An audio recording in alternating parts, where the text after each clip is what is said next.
When the snowflakes begin to fall from the sky and the streets and houses are gradually wrapped in snow, Peppa Pig's family feels the unique atmosphere of the upcoming Christmas. During these moments, Peppa likes to spend time with her beloved brother George. However, from that day on, she would never be able to play with him again. This is the story of a missing person, the investigation of which dragged on for several months. It all started with unremarkable snow. Peppa and George ran outside to play in the snow. They were enjoying the winter. The snow was very deep that day. After they had played enough, they decided to return home. But George did not go in. When Peppa had lunch, she decided to go back outside and saw a big snowball.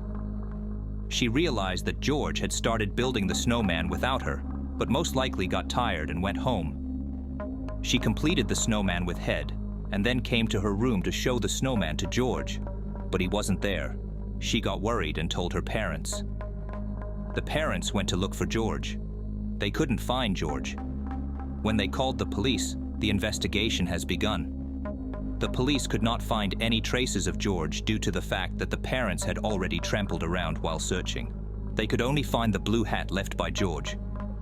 A month passed, followed by another, but no one could find George. What made him run away? And where is he now? When Peppa went home, he decided to return for some reason, but the way out of the house goes down the slope. He fell during the descent.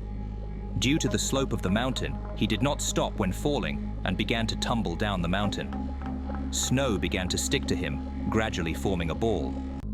When that ball of snow with George inside stopped, George couldn't even move. He could barely breathe. He was lying without oxygen, unable to move and in the freezing cold.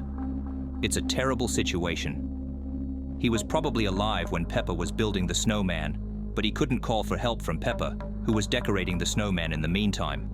No one has touched the snowman since then. However, it could not stand forever. And one warm spring morning, Peppa went for a walk and saw her brother. Since then, she has been afraid of snowmen, of what might lurk inside them.